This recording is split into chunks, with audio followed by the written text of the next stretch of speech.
Buenas noches, inicia.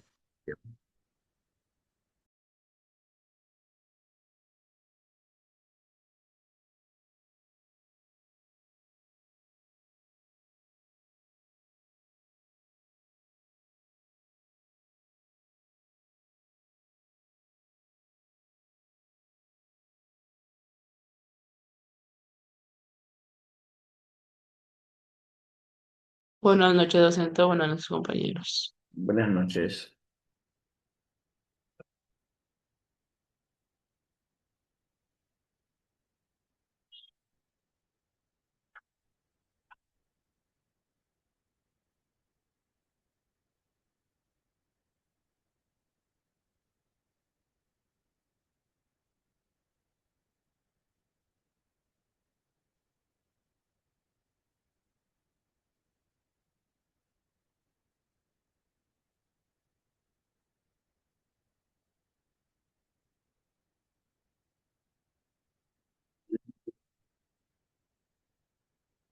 Buenas noches, profesor. Buenas noches.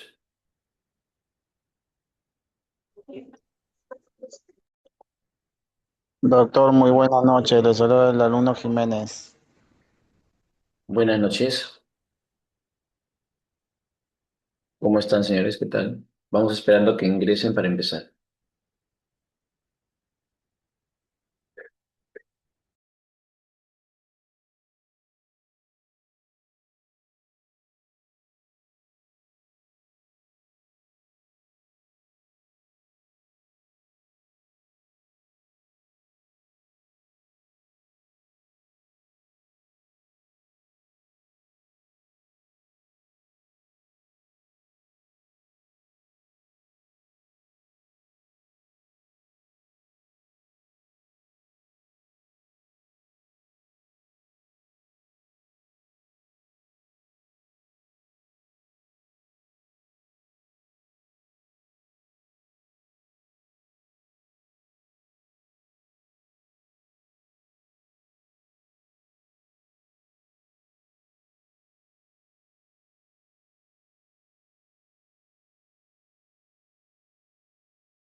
Buenas noches con todos. Vamos esperando que ingresen.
Buenas noches, profesor.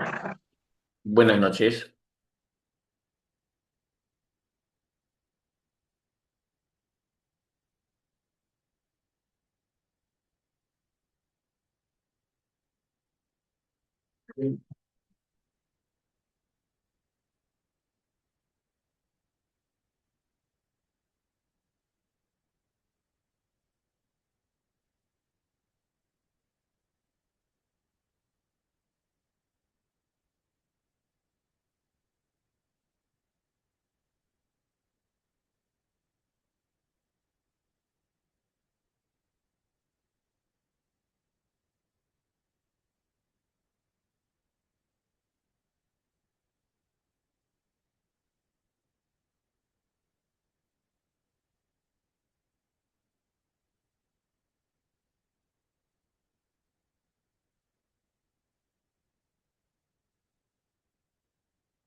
Buenas noches, profesor.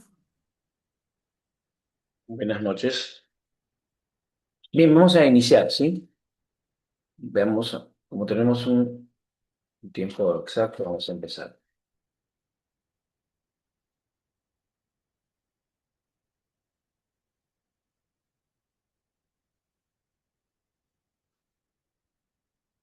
Ok. Entonces, vamos a ver.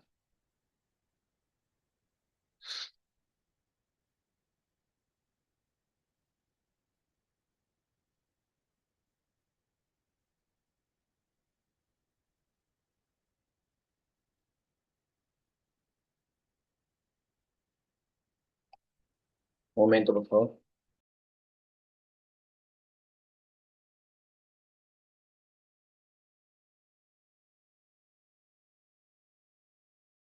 De un solo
Bien, señores, ¿cómo están? ¿Me escuchan todos? Sí, doctor. Sí, Conforme docente. profesor. Buenas noches. Correcto. Bien, en primer lugar, como ya el sistema Trilce está mejorando, podemos programar la fecha para que ustedes suban su primera entrega de Trilce antes de que sea más tardío, ¿no? Entonces yo consideraba oportuno,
ya.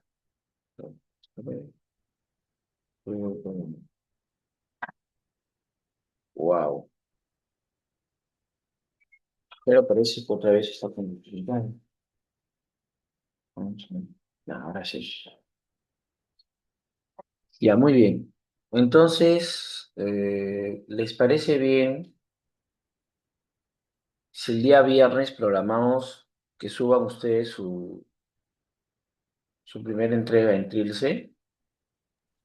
Este viernes, docente.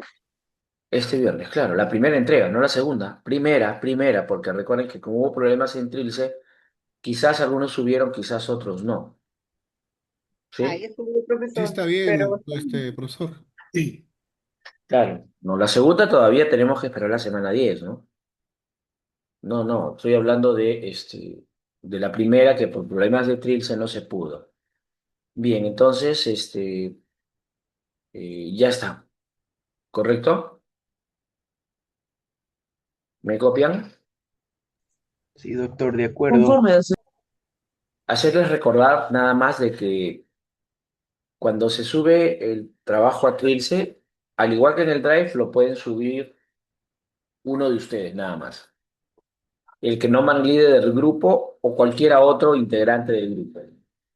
¿Sí? Ahora, recuerden que como se programa para el viernes empieza a las 00 horas y termina a las 23:59. En ese lapso del viernes ustedes lo pueden subir. Si ya esperan el primer minuto del sábado, ya no van a poder. Y si ustedes quieren hacerlo con antelación, como quien dice, el jueves a las 11 de la noche, tampoco. ¿Eso es claro para ustedes? Sí, Sí. sí, docente, profesor. Sí, profesor. Solo Ya, el viernes nada más sube. solo el viernes. En el caso de Trilce, sí, ustedes pueden subirlo como quieran. En la casa, perdón, discúlpeme, en caso del DAI. Muy bien, entonces ahora aboquémonos a las temáticas del día de hoy, ¿no? En esta sesión, básicamente nos abocamos a lo que es la parte de la estadística descriptiva, ¿no? Nos abocamos a la parte de la estadística descriptiva, ¿no? Junto con la primera parte que hemos visto en la clase anterior, forma parte de lo que es la estadística descriptiva, ¿no? ¿Por qué? Porque la estadística descriptiva tiene dos grandes objetivos, ¿no? Cuando se habla de describir datos, describir los datos, vamos a cambiar ese color porque ese color no es muy empático. Cuando hablamos de describir los datos,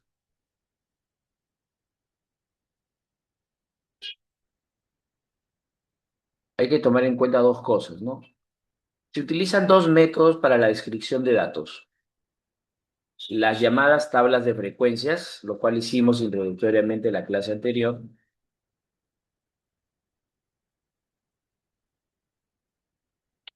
¿no? Junto a las tablas de frecuencia se anexa todo lo que son los gráficos, ¿no? Acá entran una gran variedad, ¿no? Gráficos de sectores circulares, de barras, de líneas, de áreas. Eso va a depender en todo caso de la naturaleza de los datos y lo que el analista quiere expresar en esa representación visual, ¿no? Y luego entran las llamadas medidas descriptivas de datos, ¿no? Se les llama medidas descriptivas o medidas de resumen, ¿no? Medidas descriptivas o medidas de resumen, ¿no? ¿Cuál es la diferencia entre ambos métodos en la descripción de datos? Las tablas y gráficos tratan de dar una visión global, ¿no? Una visión panorámica de los datos, ¿no? Es una... Profesor, disculpe, no sé si podría usar otro colorcito, no se nota, o sea, soy la única que no ve. Ya, momento. Gracias, profesor, Profesor, disculpe. profesor, buenas noches. Sí, dígame. Este, Voy a hablar por mí y quizás por muchos acá. ¿Ya? Estoy preguntando en el grupo, lo de la semana pasada que usted nos mostró ese cuadro donde entramos a, ¿cómo que se llama? El Jaboni, programa se llama Yamovi. Yamovi, correcto. Ya. Ok, el programa ese para hacer unos cuadros, No es etcétera, un programa para hacer unos cuadros, es un programa para análisis estadístico. para Ese análisis programa. estadísticos, correcto, ya. Pero, ¿qué es lo que exactamente dejó para hacer? Ahí Nos no les mostró. dejé nada para hacer, solamente estuve capacitándolos en el... Ah, Luego ok. lo van a tener que aplicar en el análisis de datos de su investigación. No se encargó ninguna tarea específica en eso. Eso quería saber. Ajá. En ninguna parte se dejó dicho, hagan tarea de esto, ¿no? Solo era primero un reconocimiento del programa para ver cómo poder usarlo.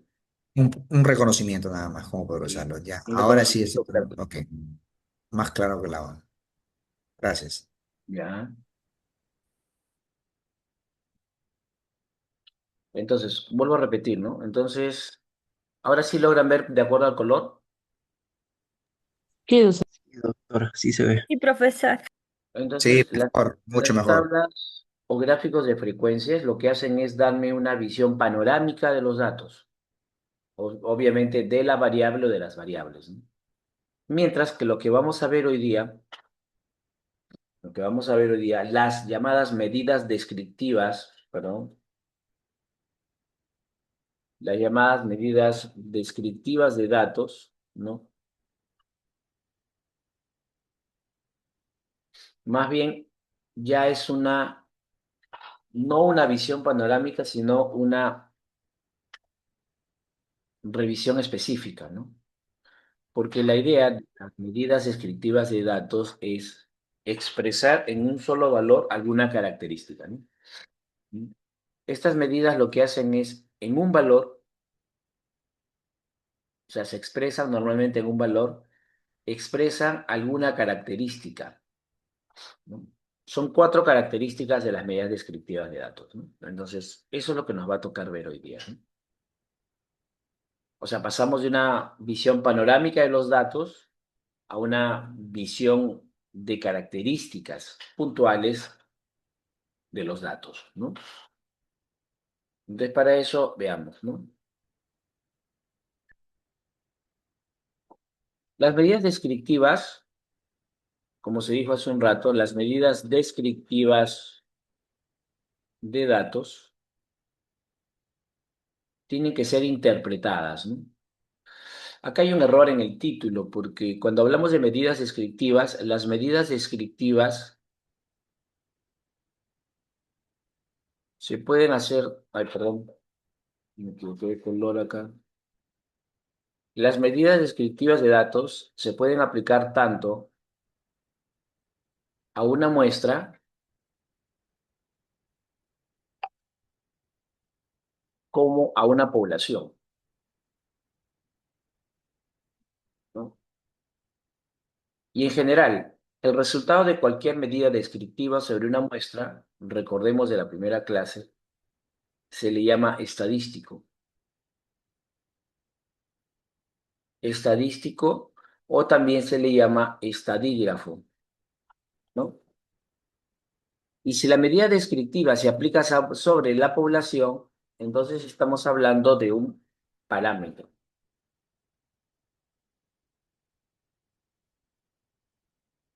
Es muy importante entender de que cuando hablamos de parámetro o cuando hablamos de estadístico, no estamos diciendo que estamos hablando de una medida distinta. La medida puede ser la misma, pero como los datos sobre los cuales se ha calculado esa medida son correspondientes a una muestra, entonces hablamos de un estadístico. Si esa misma medida más bien se calcula sobre los datos de una población, va a recibir el nombre de parámetro. ¿Estamos de acuerdo ahí? Sí, docente. Ahora, vuelvo a repetir. Hablamos de medidas descriptivas o también medidas de resumen, ¿no? ¿Por qué se dice medidas descriptivas o también se les dice medidas de resumen? Por su definición, ¿no? O por su finalidad, como ha puesto acá en la diapositiva, ¿no? Dice, resumir en un solo valor, en un solo valor, alguna característica, ¿no? Alguna característica o algún aspecto. Son 4 aspectos que se toman en cuenta, ¿no? La tendencia central, la dispersión, la posición y la forma, ¿no? Son esas 4 características que se observan en un conjunto de datos estadísticos, ¿no?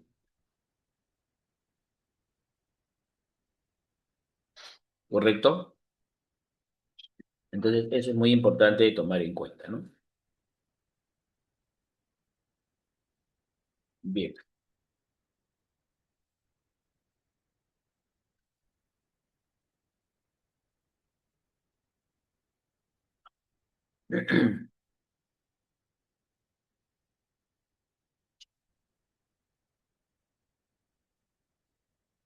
Veamos.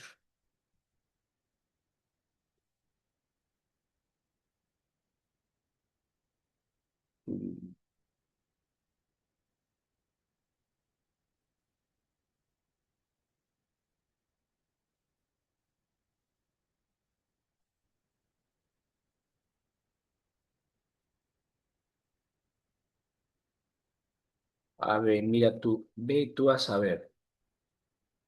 Qué interesante.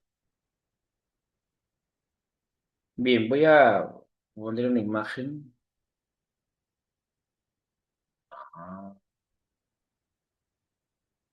ya vamos a ver si sacar. No sé. Ju, ju, ju, ju. Muy bien, entonces voy a tener que empezar por acá también.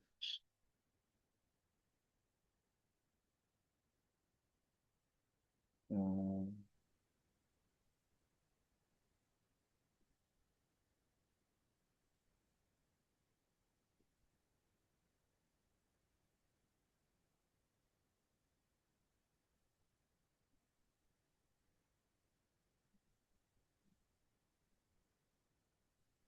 Ya, muy bien. En la gráfica que nos han puesto, eh, han olvidado mencionar algunas medidas, ¿no? Entonces voy a pues, reemplazar. ¿Sí?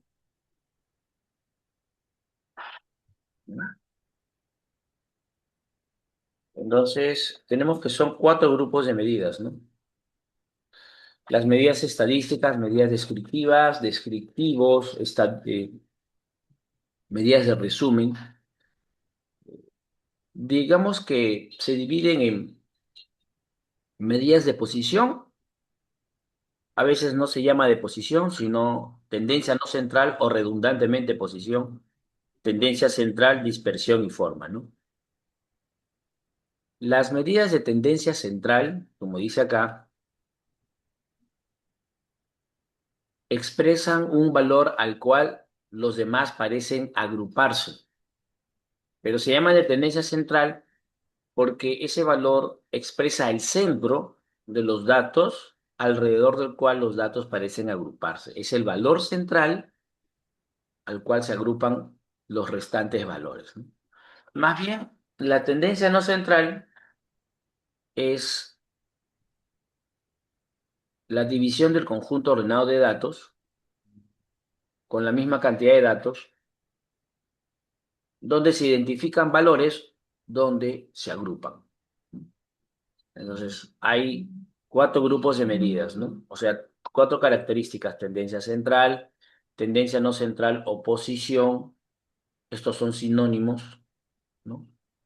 Porque si las medidas de tendencia central las queremos identificar como de posición, tenemos que decir medidas de posición de tendencia central. Las medidas de tendencia central, eh,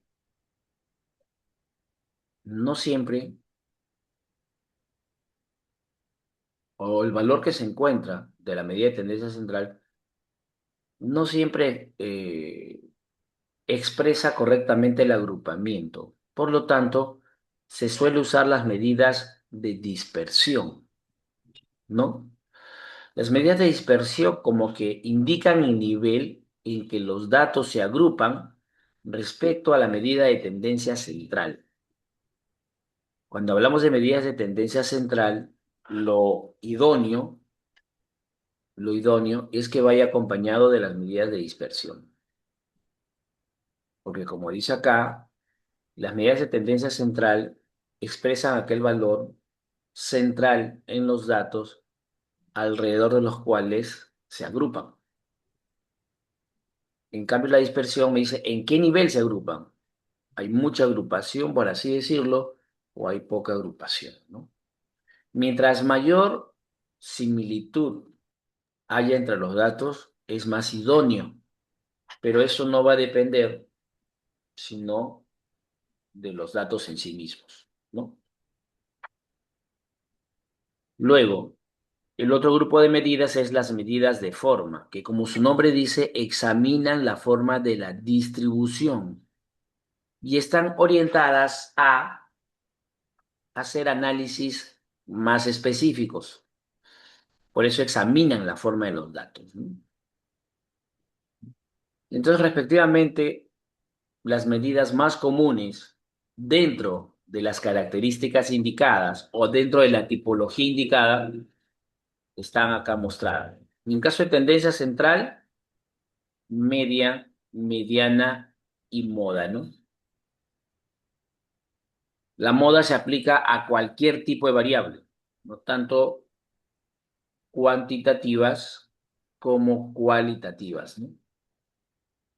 La mediana se puede aplicar a cuantitativas, pero a cualitativas ordinales, ya no cualesquiera. Y la media solo se puede aplicar a cuantitativas, ¿no? Las medidas de tendencia no central, igual que el caso de la mediana. Y las medidas de dispersión normalmente a variables cuantitativas. Así están diseñadas, ¿no? Y las medidas de forma también, ¿no?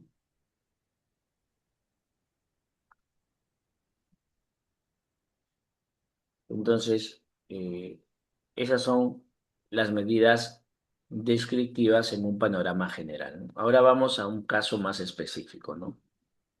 Las medidas de tendencia central más comunes son, como se dijo acá, la media aritmética, ¿no?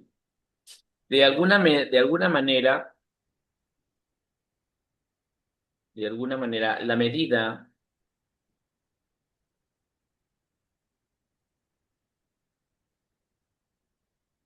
uh, no, a ver, peores, ¿no?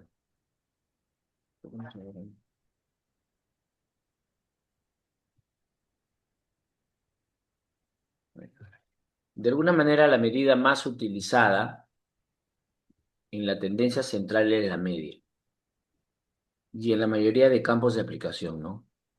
La mediana, la moda, no es que no se utilicen, sino que normalmente no son tan mencionadas o utilizadas de manera directa como sí el caso de la media, ¿no?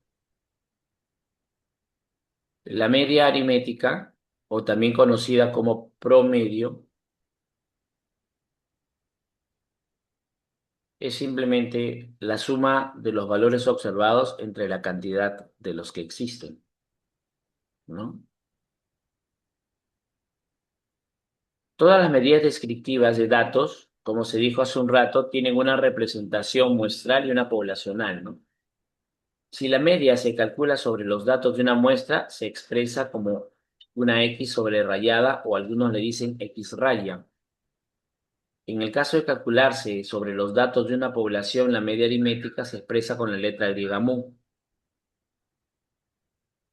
en su representación. En su cálculo, la media aritmética para datos no agrupados es la suma de las observaciones entre la cantidad de observaciones. Y acá se habla de datos agrupados. ¿A qué se refiere con datos agrupados y no agrupados? Los datos no agrupados son los datos de campo o los datos a detalle, lo que veíamos en la clase pasada en la base de datos de Yamovi. Pero los datos agrupados son cuando se expresan en tablas de distribución de frecuencias, ¿no? Entonces ahí se utiliza esta fórmula, ¿no? En algunos casos puede no ser suficiente la media aritmética, sino la mediana. ¿Por qué? Porque la media aritmética, aunque es la más usada, se ve afectada por su misma definición, ¿no? Suma los valores y los divide entre los que hay. Pero ¿qué pasa si los valores o son muy grandes o son muy pequeños? Entonces, ese valor central no expresa de forma correcta cómo se le agrupan los demás. Entonces, se puede usar de forma auxiliar la mediana. La mediana es una medida más robusta que ya no es el valor central calculado a partir de la suma y división entre cantidades, sino más bien es el valor que ocupa la posición central. Entonces se ordenan los datos y se ubica cuál es el valor del centro, ¿no? En su representación muestral se utiliza, perdón, en su representación poblacional se lo representa como M mayúscula con una E, las dos primeras letras de mediana, ¿no? Y en su representación muestral con una M minúscula, ¿no? Esa es la mediana muestral, ¿no? En su cálculo, si se trata de datos no agrupados, primero hay que tener referencia si la cantidad de datos es par o si la cantidad de datos es impar. Si la cantidad de datos es par, entonces se utiliza esta fórmula, ¿no?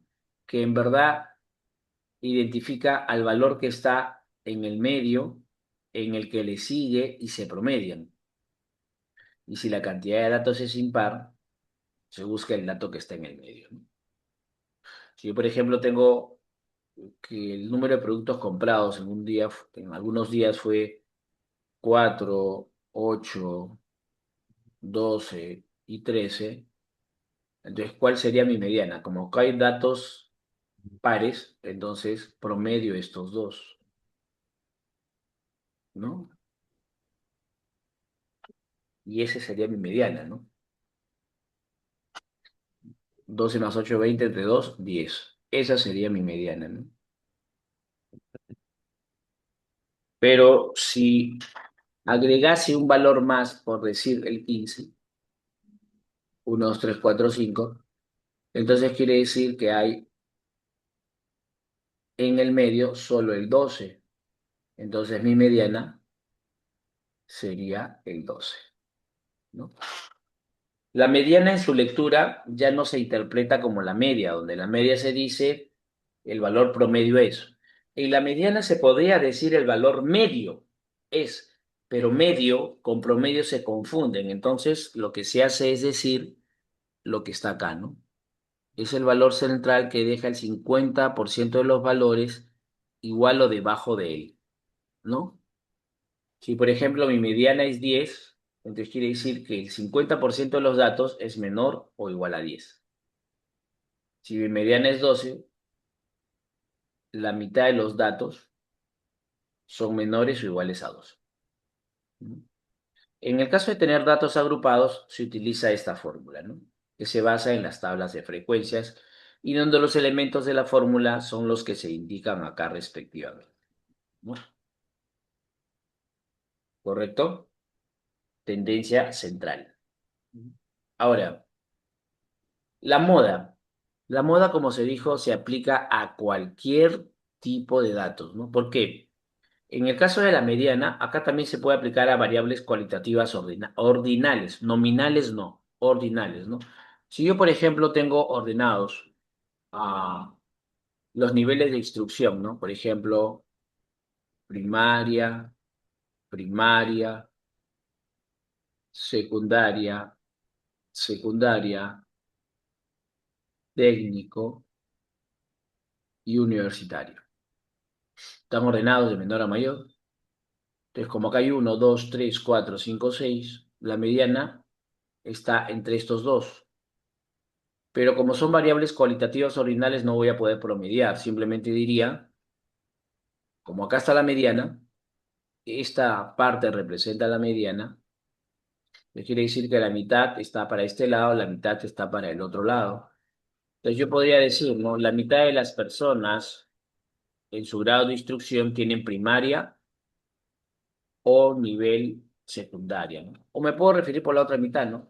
La mitad de las personas tiene al menos nivel secundario o superior, ¿no? De esa manera se habla en las cualitativas ordinales. En el caso de la moda no importa, puede ser tanto para variables cualitativas o cuantitativas cualesquiera. La moda indica el valor, ojo, o valores, porque puede haber más de uno, que más se repite. En su forma poblacional, similar a la mediana, la moda se representa así, ¿no? Como una M y una O. Y en el modo muestral se representa MO todo en minúscula, ¿no?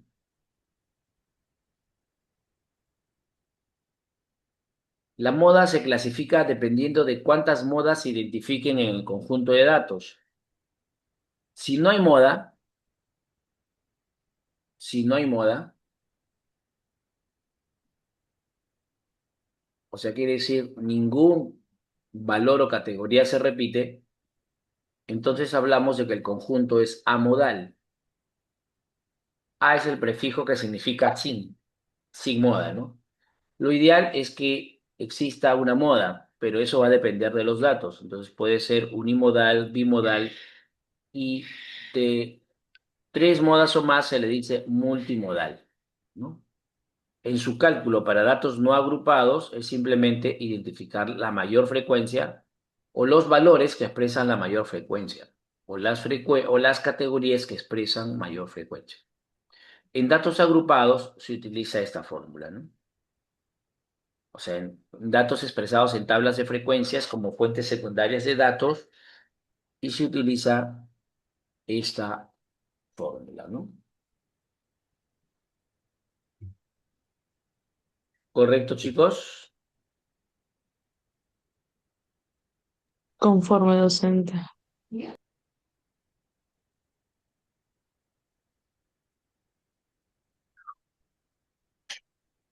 Profesor, Bien, ¿no? Entonces, esas son las medidas de tendencia central, ¿no? profesor, Sí, dígate. pregunta sobre la media y la mediana. Ajá. Si yo tengo una colección diaria durante 365 días y por Colección de efectos, qué, digamos, de la presentación, yo pero, tomo la decisión no, Tito, pero antes de que continúe, ¿colección diaria de qué? de datos, de datos puntuales, por ejemplo, sobre el trabajo que estamos haciendo, de los metros cúbicos producidos por cada pozo día. Ya. Lo Entonces, ideal sí, sería sacar el promedio. pero si yo saco el promedio, el problema es que si mi amplitud, o sea, es como si fuera una onda, ¿cierto? Si la amplitud de onda es muy grande, o sea, mis mínimos y máximos son muy grandes, o sea, muy Muy distantes, diferenciados. sí, entonces mi margen de error va a ser muy alto. Sí, puede usar la mediana. Justamente para eso se diseñó la mediana. Ya, pero la pregunta iba en este sentido. Este, y para o sea, por efectos de, digamos, presentación, toma la decisión de agrupar esos 365 días, los agrupo en 52 semanas, que son las que tiene el año, ¿ok? Y digamos, el evaluador toma la decisión de sacar el promedio de cada semana. Ya. Entonces, al final tengo 50, o sea, lo comprimo y tengo 52 datos, Con 10 y ya no valores. tres. Entonces, el error es mucho mayor que tomando los 365, ¿cierto? Sí, pero si todo lo tomas en función de esos 52 datos, puedes igual hacer tus aproximaciones, no hay problema, ¿no? Solo que habría que esclarecer al momento de expresar los resultados que cada uno de esos valores expresa un promedio o una mediana de un conjunto de datos en particular, ¿no? Entonces, lo más robusto sería, bueno, usted creo que lo mencionó, la mediana, o sea, en vez de sacar el promedio, es utilizar la mediana. Claro, si uno tiene claridad de que, si uno tiene la claridad del escenario en el cual hay mucha irregularidad en los datos numéricos observados, o como mejor dicho usted expresa, ¿no? La irregularidad es una cosa y el comportamiento extremo en los datos es otra, ¿no? Ujú, La media aritmética se infla sobre todo por lo que se llaman valores raros. Los valores raros se expresan en dos, bueno, sería más correcto decir valores atípicos, porque a veces valores raros también tiene otro concepto. Valores atípicos quiere decir valores que no son comunes en la distribución o valores que son muy grandes, como dijo usted, o muy pequeños, como dijo usted. Entonces, en esos casos, la suma y división, el concepto de la media aritmética, hace que se distorsione un poco la media aritmética. Entonces, en ese caso, conviene más la mediana. Ahora, si usted trabaja con 365 datos, ahora que hay computadoras, no se hace necesario de repente tener que contarlos por semanas, ¿no? ujú. Eso sería quizás para presentar resultados, pero en el análisis concreto, las computadoras, datos de 365 días no les es problema, ¿no? Si las computadoras ahora, mejor dicho, los aplicativos, como el que hemos visto, pueden tranquilamente trabajar 1500 datos, 2000 datos, 100.000 datos. No, no hay una Ok, limitación, ¿no? ok, correcto. ¿Eso Gracias. responde a tu pregunta? Sí, sí, está perfecto, gracias.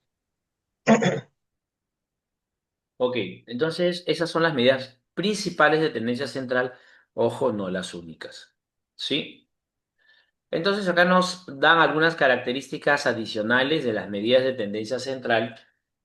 Por si acaso tengan cuidado que dice cálculo e interpretación de estadígrafos. Yo discrepo en poner haber puesto estadígrafos, porque cuando hablamos de estadígrafo estamos hablando de un valor expresado a partir de los datos de una muestra. Si bien es cierto, en lo común se trabaja sobre muestras, eso no quiere decir que no se pueda trabajar sobre una población, ¿no? Solo que cuando las medidas descriptivas se trabajan sobre datos de una población, suele utilizarse un concepto que se llama censo.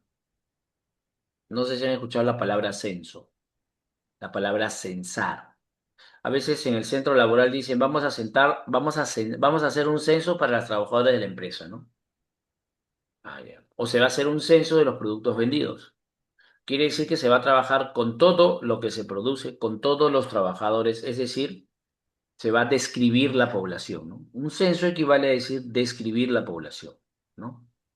Por eso acá lo más correcto sería que diga cálculo e interpretación de medidas descriptivas, ¿no?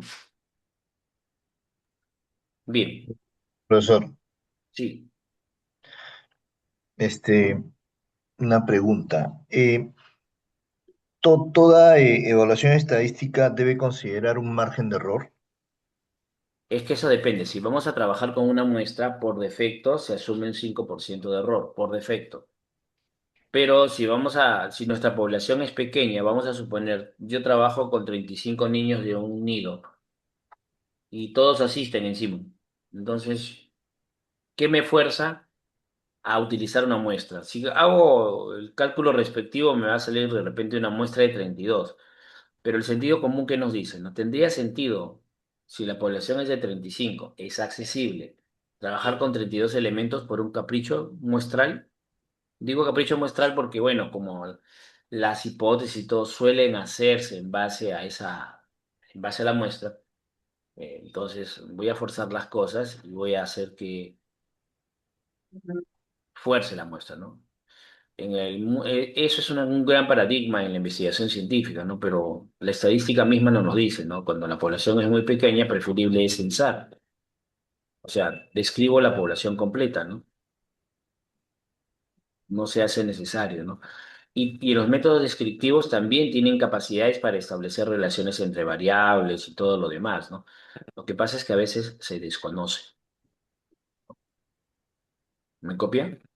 Sí, ok, Ahora, si correcto. estoy trabajando como en el caso de usted, con una población de 365, bueno, eso ya es más grande. Entonces ahí sí, de repente justifica usar una muestra y definir un margen de error, porque cuando se trabaja con una muestra quiere decir que no se trabaja con los datos completos de la población.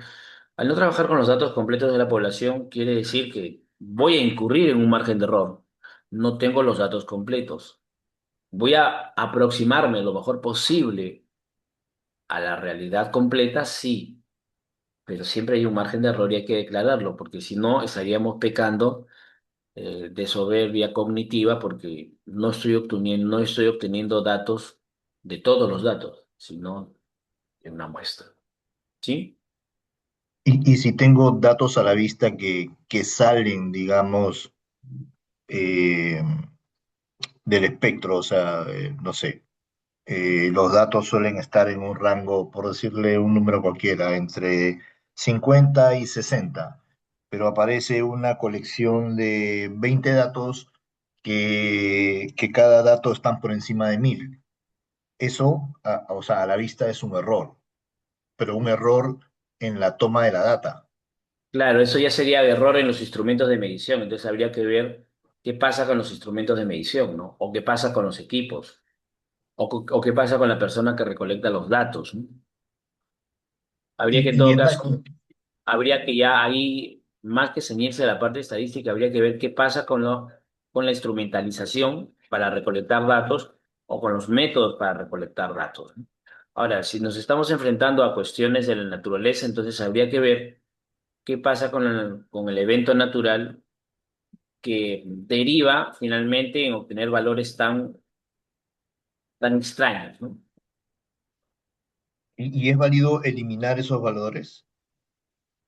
En fines prácticos sí, pero habría que ver, pues por eso le digo, habría que examinar cómo se comportan esos valores extraños, si realmente son eh, aleatorios en toda su complejidad, o de repente están expresando algún tipo de patrón y habría que identificarlo para poder, y eso es un poquito más avanzado, establecer un modelo de cómo se comportan los datos, ¿no? Cuando se trabaja con datos naturales, a veces eh, la variabilidad es mucho mayor. Los márgenes estadísticos incluso son un poquito más contemplativos, porque una de las principales variables que no se pueden controlar son las variables de la naturaleza, ¿no? Todo lo social generalmente el hombre lo ha podido controlar,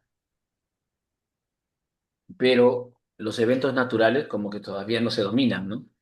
Se tratan de conocer cada vez más y controlar en lo posible y simular en laboratorios para su mejor explicación, pero digamos que son los que presentan más dificultad, ¿no? Correcto, Bien, gracias. entonces hemos terminado las medidas de tendencia central, ¿no? Las medidas de dispersión, en una primera definición, como dicen, es ah, medida de dispersión quiere decir medidas de variación, entonces quiere decir cómo varían los datos entre sí, ¿no? es la variación de los datos, ¿no?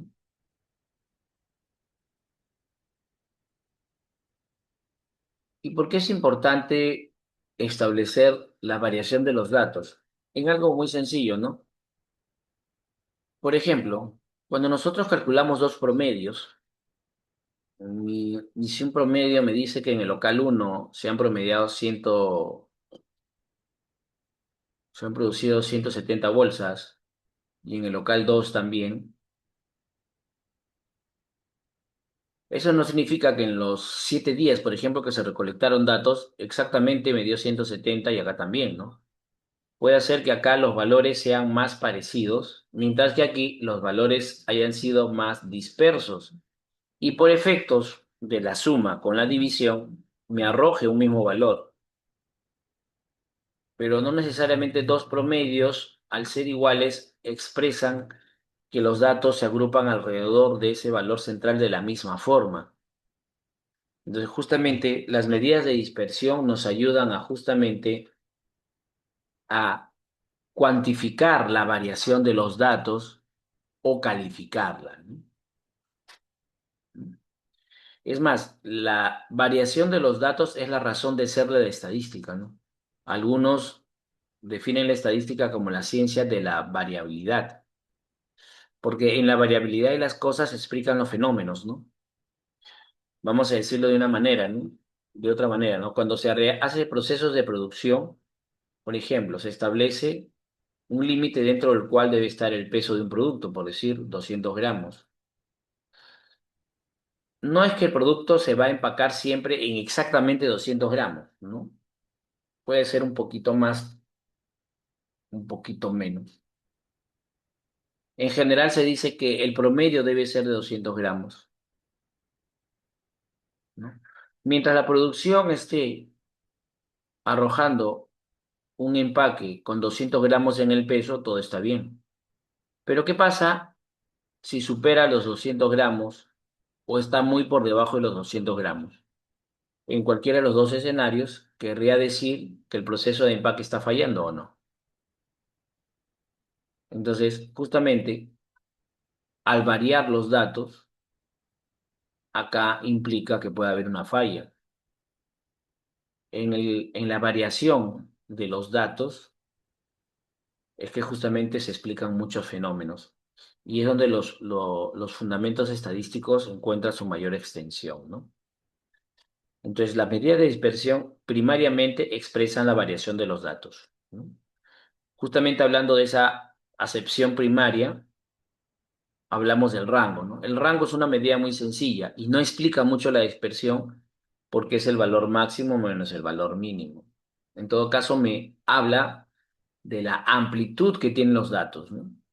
Pero no me determina o no me caracteriza muy bien cómo varían los datos, ¿no? Las medidas de dispersión más específicas son la varianza y el coeficiente de variación, ¿no? Podríamos decir la varianza, también podríamos decir la desviación media que acá no se ha mencionado, ¿no?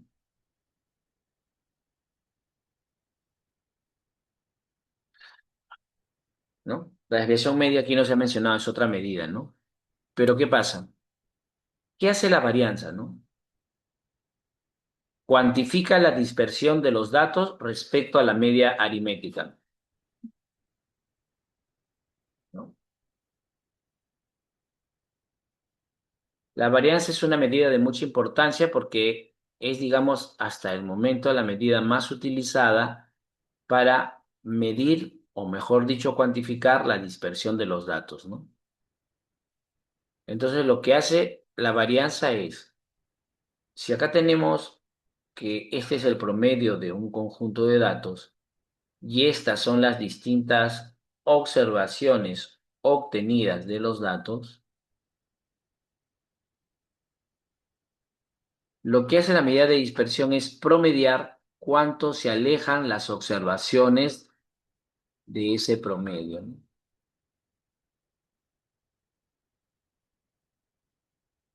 Algunas observaciones se alejan más, otras menos. Entonces, para expresar en un solo valor, se saca el promedio de esas observaciones. ¿Sí? Eso es lo que hace la varianza. Por su forma matemática, la varianza lo que hace es calcula este promedio, pero en términos elevados al cuadrado, ¿no? Por lo tanto, la varianza es una medida analítica, pero no se debe de interpretar. Ojo, no es que no se pueda, no se aconseja porque cuando alguien te pregunte respecto a la interpretación de la varianza y usted se la dé amablemente, la otra persona amablemente le va a decir que ha dicho, ¿no? La representación de la varianza en el escenario muestral es S elevado al cuadrado y en la forma poblacional es la letra sigma minúscula elevada al cuadrado. En su cálculo, como les dije, es un promedio. Cada observación se le resta su media y se eleva al cuadrado y se divide entre la cantidad de datos, restado de 1 si es una muestra y dividido entre n si es una población, ¿no? Pero igual en ambos casos es un promedio. El promedio de cómo se alejan las observaciones, pero elevado al cuadrado. En el caso de datos agrupados, igualmente se hace el promedio, pero se hace en base a las frecuencias expresadas en las tablas de frecuencia, ¿no? Entonces, como este resultado, por eso se le pone este símbolo elevado al cuadrado, quiere decir que el resultado, si estos son metros, me va a salir en metros al cuadrado, ¿no? Si estos son soles, me va a salir soles al cuadrado, ¿no? Y así. Entonces, por eso es que la varianza no se sugiere interpretar, no es que no se pueda, recalco. ¿Por qué? Porque la varianza, para buscarle su interpretación, más bien lo que se hace es llegar a la medida llamada desviación estándar. La desviación estándar sí se puede interpretar y no es otra cosa que la raíz cuadrada de la varianza. En su representación muestral correspondientemente es ese, y eso tiene una razón de ser, ¿no? Si acá yo tengo que la varianza era s cuadrado, y yo le saco la raíz cuadrada, aunque acá no se ve el superíndice por notación, acá es 2 y 2 se van. ¿Qué me queda? Eso ya es operación algebraica, ¿no? Entonces, ese se utiliza para representar la desviación estándar de la muestra y sigma minúscula la desviación estándar poblacional. Se puede hablar de desviación estándar o también se puede hablar de desviación típica. Son sinónimos. Pero, ojo, no son sinónimos de desviación media, ¿no? Si hablamos de desviación media es otra medida.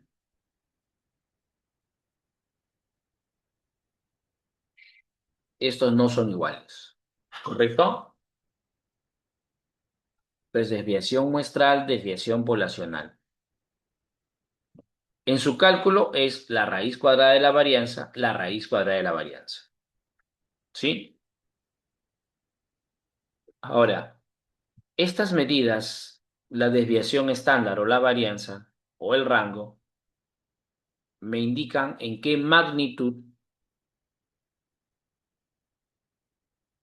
o en qué cantidad varían los datos.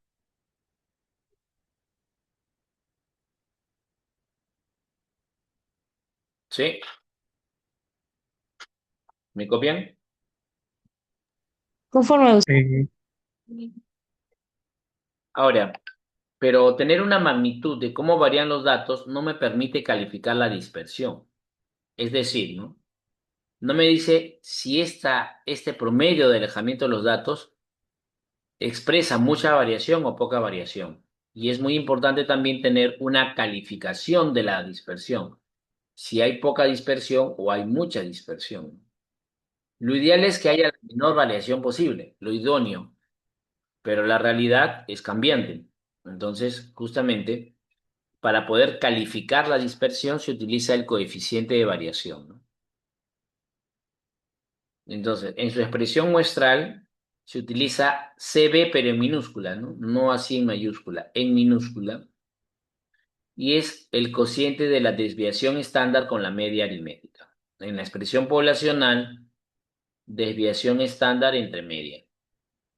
Como se expresa porcentualmente y es un cociente, ya no depende de la unidad de medida de los datos. Entonces se dice que es una medida relativa. Mientras que el rango, la desviación estándar o desviación típica, la desviación media y otras medidas son medidas absolutas de dispersión. ¿Por qué se dice absolutas? Porque dependen de la unidad de medida, ¿no? El coeficiente de variación es una medida relativa de dispersión y ayuda a calificar la distribución. Por eso acá, si el coeficiente de variación es menor al 20%, se dice que la distribución es homogénea. Homogénea quiere decir que hay poca dispersión.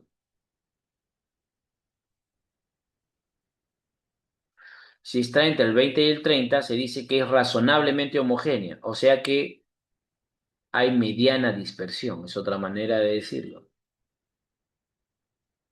O hay una dispersión media. Y si es mayor al 30%, se dice que la distribución es heterogénea. O sea, que la distribución es homogénea quiere decir que los datos son parecidos. Que la distribución es heterogénea, perdón, quiere decir que hay mucha dispersión o bastante dispersión. Quiere decir que los datos no son muy parecidos.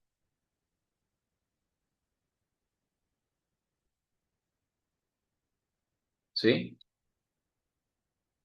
Además, el coeficiente de variación, como dice acá la definición, por ejemplo, ¿no? Me puede permitir comparar peso con precios, porque no dependen de la unidad de medida, ¿no? Si yo quiero saber si la variación del peso es distinta a de los precios, puedo comparar. Pero si utilizase la desviación estándar, no podría jamás hacer esta comparación, porque peso tiene una unidad distinta del precio. Entonces, el coeficiente de variación también, aparte de calificarme la dispersión, me permite comparar la variabilidad en dos o más conjuntos de datos. ¿Sí? Acá nos dice cómo calcularlo en SPSS, que también lo vamos a ver con Yamovi. Y ahora vamos a ver las medidas de forma y posición. ¿Qué son las medidas de forma y posición? Las medidas de forma nos indican qué forma toman los datos en su expresión visual, ¿no? Entonces, si yo veo acá, por ejemplo, esta expresión, ¿no? Entonces, las medidas de forma se dividen en dos, ¿no? Ven la característica de simetría, lo que se llama dispersión horizontal. O sea, quiere decir que se observa si los datos se reparten equitativamente a los lados de la distribución, ¿no? Normalmente los datos se representan con una curva como la que está acá. ¿Y por qué se expresan así? No importa si son variables cuantitativas o si son cualitativas discretas o cuantitativas continuas, no importa, ¿no? ¿Por qué se expresan de esa manera? Por una razón. Porque se supone que las medidas de tendencia central agrupan la mayoría de datos. Por eso que se ve una curva que va hacia arriba. Entonces, si los datos presentan simetría, quiere decir que la mitad de los datos está en este lado y la otra mitad está acá. Y sugiere que las tres medidas de tendencia central tienen valores parecidos, iguales en la teoría, parecidos en la realidad, ¿no? Pero podría ser que haya una asimetría llamada negativa o izquierda también le llaman. ¿Por qué? Porque en la parte izquierda hay menor cantidad de datos y en la parte derecha hay mayor cantidad. Se identifica porque la media está como menor valor de las tres medidas de tendencia central. ¿Sí? Entonces, la acumulación de datos se ve en la parte derecha y la colita que se forma se ve en la parte izquierda. Asimetría negativa. Efecto contrario a la asimetría positiva, ¿no? La media es el mayor valor de las tres medidas de tendencia central y se genera una curva hacia la derecha, porque quiere decir que la menor cantidad de datos está en la parte derecha. La kurtosis lo que examina es la acumulación de datos en el centro, no tanto si se dispersan a los lados, sino en el centro, ¿sí? Entonces, lo que se espera es que los datos no estén ni muy acumulados hacia arriba ni muy acumulados hacia abajo, o sea, que presenten una forma regular. A eso se le llama mesocúrtico, una curva mesocúrtica, ¿no? Pero si la curva tiene tiene más bien poca dispersión y todos los datos se concentran hacia el centro, por ende apuntan hacia arriba, se dice que la kurtosis es positiva y hablamos de una curva lectocúrtica.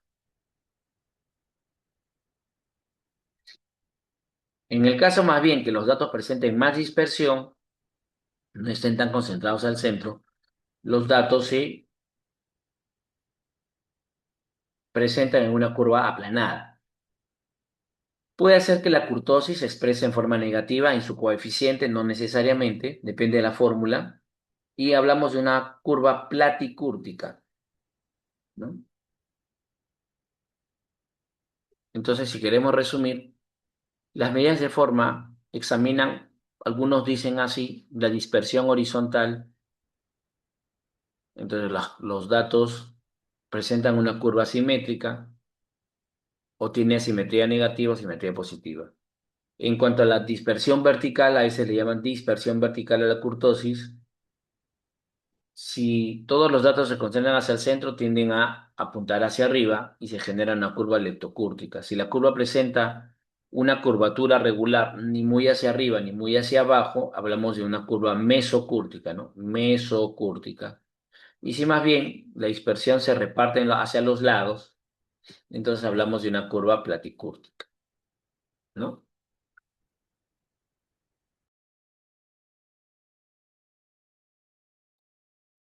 Bien, las medidas de posición que hacen. Primero, dividen al conjunto ordenado de datos. Conjunto ordenado quiere decir, acá está el mínimo y acá está el máximo. Mínimo y máximo. Acá está el mínimo, acá está el máximo. Acá está el mínimo y acá está el máximo. ¿Mm? Entonces, las medidas de posición dividen al conjunto de datos en partes iguales, en 4 partes iguales, en 3 partes iguales, en 8 partes iguales, en 10 partes iguales, puede ser hasta en 100 partes iguales. Entonces, dividir el conjunto en tantas partes iguales depende del analista, pero en todo caso, la cantidad de partes más comunes en que se divide el conjunto ordenado de datos son en 4 partes, por eso se habla de cuartiles, en 10 partes hablamos de deciles y en 100 partes hablamos de percentiles, ¿no? Si hablamos de partiles y el 100% representa todos los datos, entonces como son 4 partes, 25% de datos estaría en cada parte. Pero las medidas de posición no hacen referencia, ojo, no hacen referencia a en cuántas partes se divide, eso sirve para interpretar, sino los valores que separan esas partes, ¿no? Para yo dividir en 4 partes, tengo que hacer 3 cortes.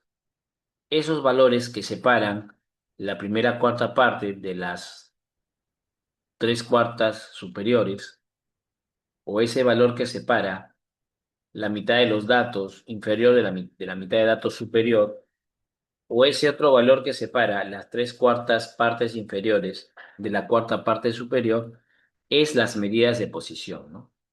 Entonces, las medidas de posición están definidas por la cantidad de partes en que se divide el conjunto ordenado de datos. Se puede aplicar tanto a medidas, se puede aplicar tanto a variables cualitativas al menos ordinales o cuantitativas, ¿no? Entonces, si hablamos de cuartiles, quiere decir que hay un cuartil, dos cuartiles o máximo tres cuartiles. Si hablamos de deciles, como son 10 partes, quiere decir que necesito 9 cortes. Decil 1, decil 2, hasta el decil 9. Si se recorta el conjunto ordenado de datos en 100 partes, quiere decir que cada parte contendrá el 1% de los datos. Y tengo que hacer ¿cuántos cortes? 99 cortes a lo más. ¿Correcto? Entonces, para el momento de interpretar, si por ejemplo hablase del decil 3, el decil 3 es aquel valor que deja por debajo 10 más 10 más 10, 30% de los datos. Decil 3, 30% de los datos. También podríamos decir, es aquel valor que deja por encima 10 más 10 más 10 más 10 más 10 más 10, 70% de los datos, ¿no? Se suele utilizar para la lectura de datos el porcentaje inferior que queda por debajo del valor que separa, pero también pueden usar el porcentaje superior. ¿Correcto ahí, chicos? Profesor, Todo conforme. consulta. Sí. Soy Jesús, ¿qué tal? ¿Es necesario, o mejor dicho, sí o sí tenemos que usar todos, cuartiles, deciles y No, percentiles, o podemos quedarnos hasta cuartiles, o no sé? eso depende, ¿no? Digamos, lo más común es usar percentiles, pero depende de las aplicaciones, ¿no?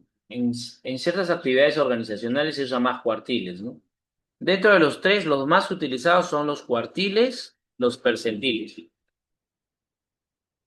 Entonces, incluso si no quiero usar cuartiles ni decirle en el percentile, puedo usar de repente sistiles o quintiles, ¿no? Depende de la aplicación que se necesita, ¿no? Y cada medida de corte va en función de las partes en que divides, ¿no? Si, por ejemplo, hablase de quintiles, quiere decir que habría 4 cortes, ¿no? Pero vuelvo a repetir que lo más común es usar cuartiles y percentiles. Y eso afecta al software, ¿no? Porque, por ejemplo, algunos programas, o casi todos los programas, tienen percentiles, pero lo que no tienen a veces son cuartiles. Por ejemplo, programas estadísticos como Stata manejan percentiles, no deciles, ¿no? SPSS maneja cuartiles y percentiles, pero en función de los percentiles, ¿no? ¿Y qué pasaría si en el software yo quiero deciles o quiero cuartiles? Ah, muy fácil, pues. Por acá va a haber un percentil 25. El percentil 25 es equivalente al cuartil 1. El percentil 50 va a ser equivalente al cuartil 2 o mediana. Por acá también va a haber un percentil 75. Entonces el percentil 75 es equivalente al cuartil 3. Entonces, los programas prefieren usar, Yamovi también utiliza percentiles, ¿no? Entonces, a partir de la equivalencia entre los cortes, yo puedo usar cualquiera de estas medidas o más, ¿no? Si, por ejemplo, yo quiero el decil 4 y Yamovi no me permite calcular directamente el decil 4. Ah, pero decir 4 es 40%, quiere decir que es equivalente a decir el percentil 40. Entonces, si yo tengo el decil 4, lo que hago es buscar el percentil 40 y ya tengo la solución, ¿no? Necesito calcular el decil 8. Ah, pero ¿dónde encuentro el decil 8? Ah, el decil 8 es equivalente al percentil 80. Entonces ya tengo resuelto el decilocho. ¿Me copian? Sí, docente. Entonces, de esa manera se puede trabajar las medidas, ¿no? Y hemos visto las medidas de forma y listo, ¿no? Y hemos visto las medidas de posición, ¿no? Y eso lo revisan. Ahora vamos a hacer algún ejercicio con el software antes que nos gane el tiempo. ¿Sí? Ah, bueno, mencionar lo siguiente en la diapositiva 31, ¿no? Cuando ya se conocen todas las medidas de posición, se puede usar algunos gráficos específicos, como por ejemplo el diagrama de cajas, ¿no?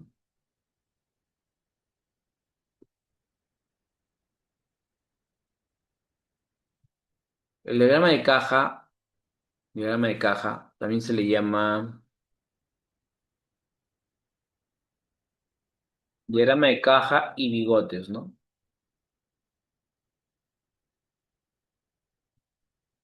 Es un diagrama que resume las medidas anteriores en un solo diagrama, ¿no? Por eso se le llama diagrama o gráfico de caja y bigotes, ¿no? Porque ayuda a ver la dispersión, las medidas de forma, la distribución de datos, ¿no? Normalmente, en su forma básica, expresa el valor mínimo en los datos regulares, el valor máximo en los datos regulares, la caja, por eso se dice caja, y estos son los bigotes, ¿no? La caja expresa el 50% de los datos, ¿no? Toda esta caja contiene el 50% de los datos. Por acá estaría el 25% de los datos y por acá estaría el otro 25% de los datos, ¿no? Entonces, como ya sabemos calcular media posición, en un solo gráfico tenemos todo esto, ¿no? Para entender el diagrama de caja y bigotes, podríamos también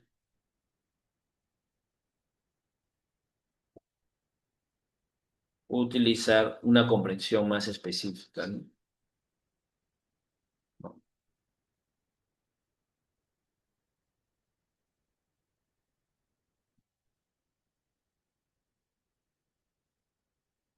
Entonces, el diagrama de caja y bigotes en su estructura completa, acá es una estructura básica, expresa lo siguiente, ¿no? Es un diagrama de caja y bigotes completo, ¿no? Se puede expresar en forma horizontal como en forma vertical, ¿no? En inglés se habla de box plots en su forma abreviada o box and whiskers, caja y bigotes, ¿no? Entonces hay algo muy importante que entender, ¿no?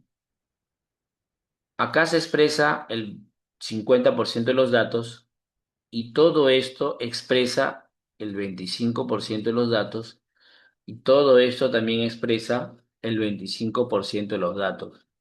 La gente a veces malentiende los resultados de este gráfico, porque acá aparece un valor mínimo y acá aparece un valor máximo. Pero ¿qué valor mínimo y qué valor máximo? Acá aparece entre estos límites el valor mínimo en la regularidad de los datos, o sea, en los datos comunes, y el máximo en los datos comunes. Pero como su compañero citó, a veces hay observaciones o muy grandes o muy pequeñas. En términos generales, cuando hablamos de datos muy grandes o muy pequeños, utilizamos el término en inglés outliers, O-U-T-L-I-R-S, outliers, ¿no? El significado al español es como quien dice valores poco comunes o fuera de lo común, ¿no? En el español se los concibe como atípicos, pero habría dos tipos de atípicos. Atípicos propiamente dichos, que se establecen de el primer cuartil restándole 1,5 veces el rango intercuartílico, que es otra medida de dispersión.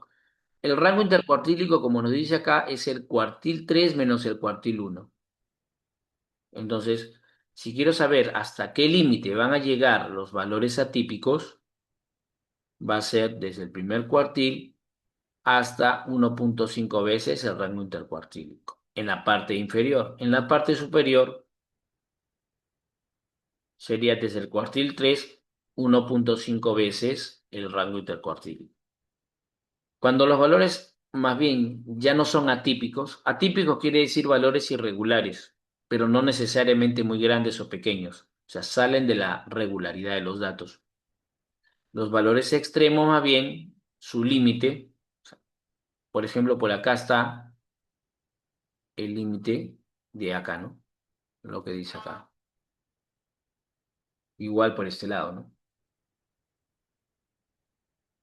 Los extremos más bien entran para este lado, ¿no? Es del cuartil 1 hasta menos 3 veces el rango intercuartílico, ¿no? O sea, por acá está 1.53 veces y lo que va hasta 3 veces en los extremos. Los programas especializados diferencian, ¿no? Muestran puntitos cuando los valores son atípicos, propiamente hablando, y cuando son extremos ponen asteriscos.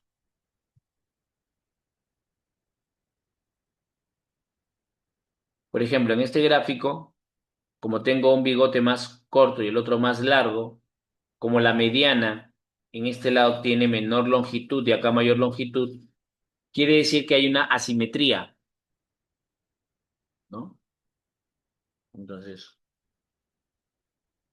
el diagrama de caja y bigotes es un diagrama muy potente que además les ayuda a comparar, ¿no? Por ejemplo, en el gráfico que han puesto en la diapositiva 32, acá tengo rendimiento de estudiantes por diferentes sedes, ¿no? Entonces veo que, por ejemplo, en los tres casos hay asimetría, porque lo ideal es que la línea del medio, la mediana, esté en la mitad de la caja, pero en ninguno de los casos está en la mitad de la caja. En la serie número 1, vemos que en cuanto a su rendimiento, los bigotes son extensos, pero no hay valores atípicos o extremos, ¿no? Entonces, algo muy importante también de tomar en cuenta, algunas veces este valor coincide con el mínimo de los datos o el máximo. Pero si eso pasa, quiere decir que no hay atípicos o extremos. Entonces, en este caso, es lo que ocurre con los datos de la CD1, ¿no? Pero en la CD2, la amplitud de datos es más pequeño, el rendimiento es más bajo y hay un valor extremo. O sea, hay quien ha sacado un rendimiento muy alto, ¿no? Pero en la CD3 ocurre el efecto contrario. Hay quien tiene un rendimiento muy bajo y también la amplitud es más pequeña, ¿no? O sea, acá hay que observar qué pasa, ¿no? Porque digamos esto es un comportamiento regular, acá hay comportamiento extraño, ¿no? Porque el rendimiento es bajo, pero alguien que ha sacado buenas notas. Acá es lo contrario, toda la mayoría ha sacado buenas notas, pero hay alguno que ha sacado pocas notas. ¿Sí? ¿Estamos de acuerdo, chicos? Sí, docente. Y ahí dan unos ejemplos de acuerdo a los datos. Bueno, como acá no me han puesto los datos, yo no puedo adivinar, ¿no? Pero ahí más o menos les dice cómo se trabaja, ¿no?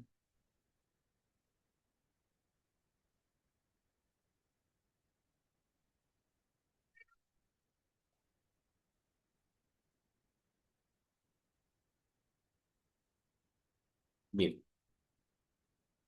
Bueno, hemos llegado con las justas. ¿Hasta ahí está claro, chicos? Por ahora sí, docente. Ya, entonces ya la siguiente clase nos aboca al software, porque si no, o bueno, si alcanzamos. Primero tomamos asistencia y en el tiempo restante nos abocamos al software, ¿sí? Sí, Sí, docente. Entonces, un ratito atentos, voy a tomar la asistencia.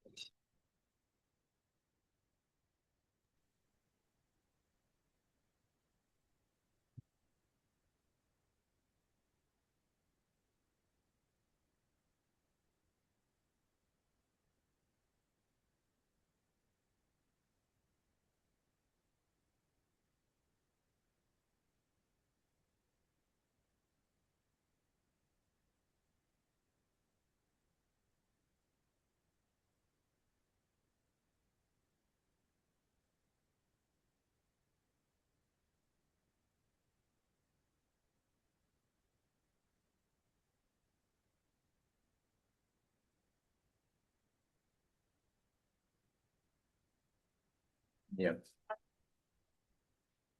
ver, un momento.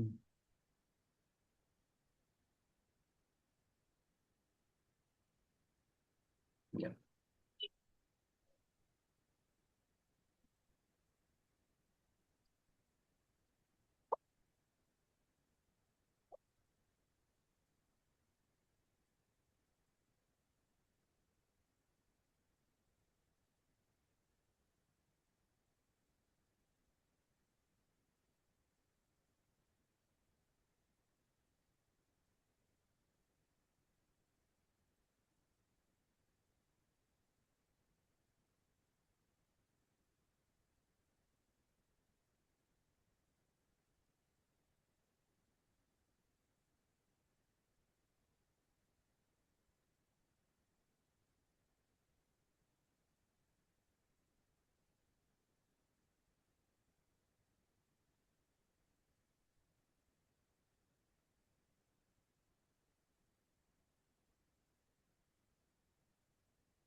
Bien. Veamos. Bardales, Presente, docente. Barreros,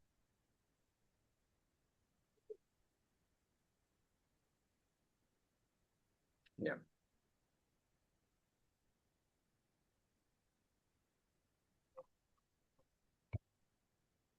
Bisbal, Presente. Blas,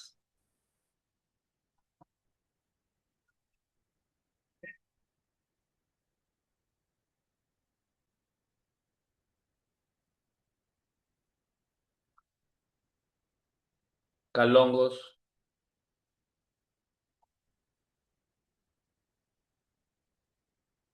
Cárdenas, Presente, profesor. correcto. Castañeda,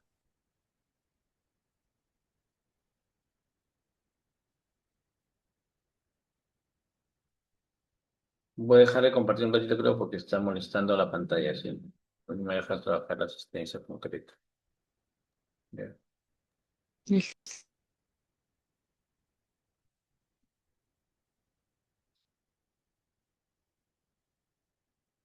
ya. Castañeda, Castillo, Presente, profesor. Correa,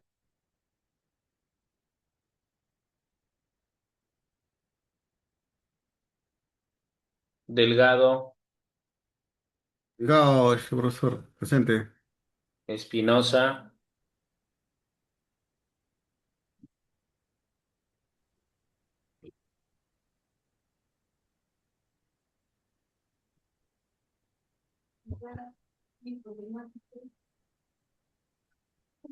Estela, Con serio, Presente, profesor. Parseque, me dijo que estaba presente, Figueroa, Presente, profesor Presente, Farseque. maestro. Buenas noches. ¿quién? Estela, Parseque, Ahora sí puedo poner.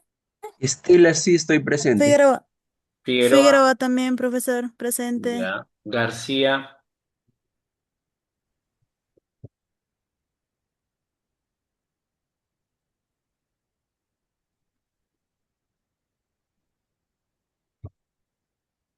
González,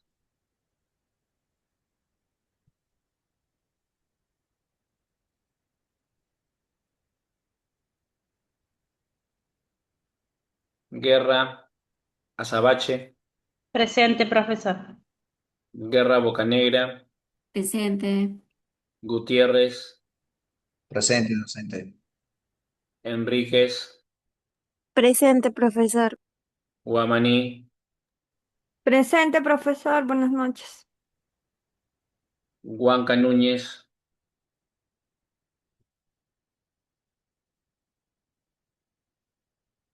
Huancas Aguinaga,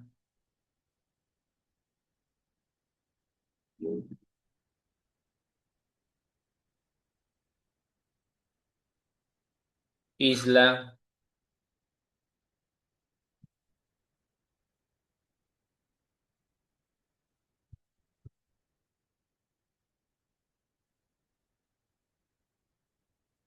Jiménez Alvarado, Buenas noches, presente, profesor.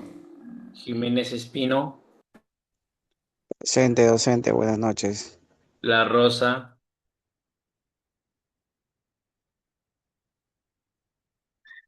La Rosa,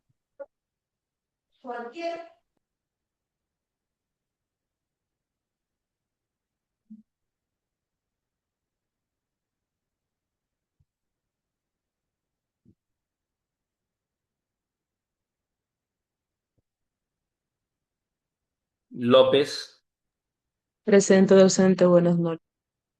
Macalupú, Presente, profe. ya.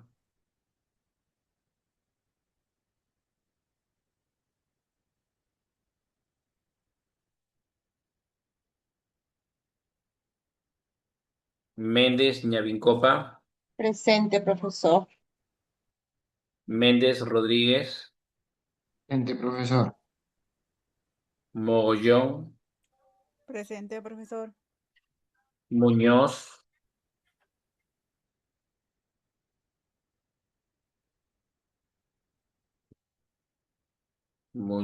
Noa, Presente, profesor. Ojeda, Presente, profesor, buenas noches. Osco,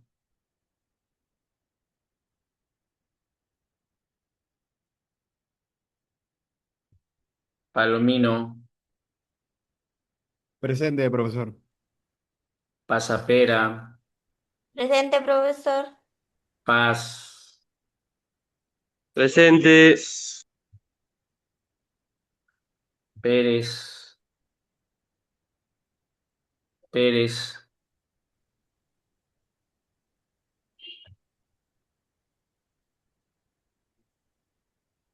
Pizarro, Presente, profesor. Prado, Presente, profesor.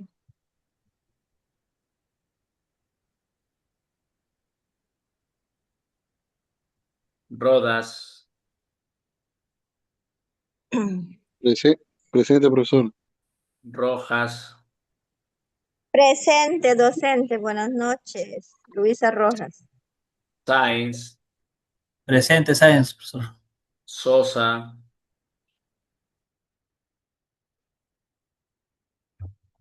Sosa, Profesor, buenas noches.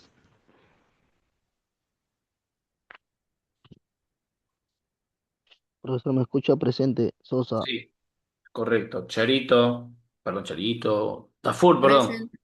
Sí, presente, profesor. ya, Ucañani, Presente, profesor. Vega, Presente, profesor. Zavala, Presente, profesor. listo, ok, entonces veamos, ya se registró la asistencia, ok.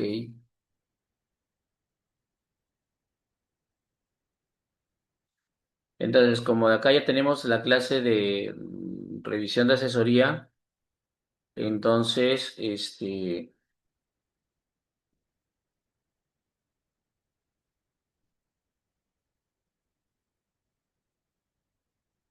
veamos. Entonces, recuerden lo que hemos revisado el día de hoy, ¿no? Que es básicamente las medidas de resumen, ¿no? Hemos terminado viendo los datos. La siguiente clase vamos a trabajar con alguna de estas bases de datos y las vamos a analizar en Yamovi rápidamente. ¿Sí? ¿Me copian? Conforme, docente. Sí, Sí, docente. sí. Correcto, ¿no? Entonces, vamos a ver.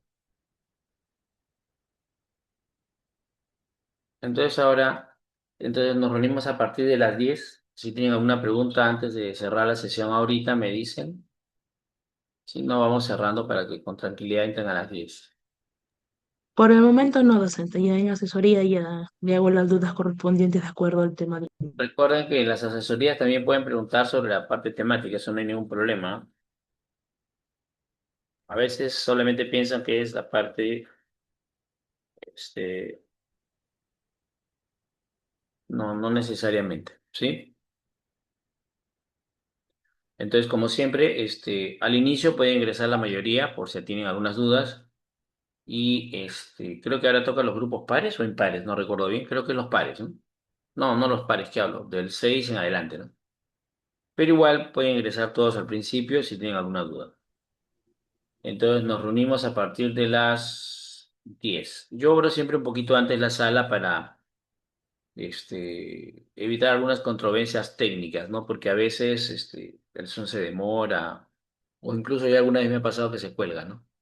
Incluso mi máquina, ¿no? Entonces, para justamente evitar esas contrariedades, prefiero abrir un poquito antes. ¿Correcto, chicos? Y profesor. Listo, Sí, entonces eso profe. sería todo por ahorita.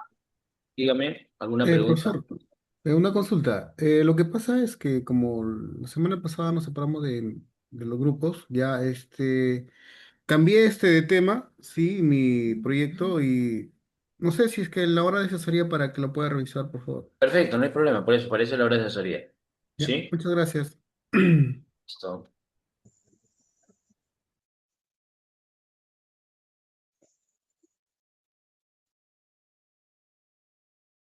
Muy bien, chicos, entonces, si no hay más, ya podemos ir saliendo y los espero en la clase del Profesor, doctor. profesor, buenas noches.